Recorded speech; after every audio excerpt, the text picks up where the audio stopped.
nous avons prévu qu'au mois de septembre, nous allons mettre le paquet dans les collèges et dans les lycées pour vacciner tous les enfants de 12-17 ans qui ne l'auront pas été jusqu'à... Pas en dessous. Pas en dessous. Ah, ça dépend de l'avis des autorités sanitaires. Notre stratégie depuis le début de la crise, entre autres choses, a consisté à veiller à ce que les enfants de France soient le plus possible scolarisés. Alors on ne va pas dire maintenant, si vous n'êtes pas vacciné, d'autant que certains n'y peuvent rien s'ils ne sont pas encore vaccinés, on va vous priver d'école. Donc pas de passe sanitaire dans les établissements scolaires. À cette occasion, nous proposerons aux professeurs qui n'ont pas encore été vaccinés de profiter de ce dispositif. Nous voulons réussir le pass sanitaire dans les établissements recevant du public, dont les cafés et restaurants. Ce qui a été décidé, c'est que on va faire peser sur les responsables de ces établissements recevant du public, le cafetier et le restaurateur,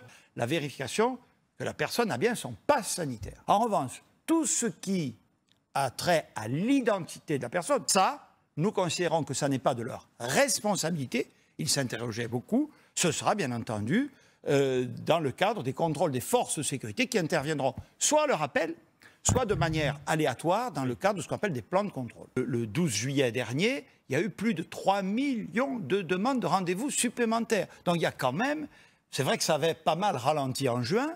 Mais c'est reparti très fort. Et là, c'est reparti très fort. Et ce que je veux quand même leur dire, parce que certains nous disent, mais non, mais oui, mais on veut se faire vacciner, mais soit on n'a pas de rendez-vous, soit il est très loin. Alors, je vous dis, d'ici, dans les 15 jours qui viennent, on va ouvrir 5 millions de rendez-vous dans cette période. Ce n'est pas seulement ouvrir pour vous dire, vous aurez un rendez-vous le 20 août. J'espère bien qu'à partir de la semaine prochaine et la suivante, là, je lance un défi collectif sur ces deux, la dernière semaine de juillet, la première semaine d'août. J'aimerais qu'on fasse au moins 4 millions par semaine, enfin 8 millions sur les deux. C'est un objectif très ambitieux, mais qui montre aussi que nous aurons compris la gravité de la situation.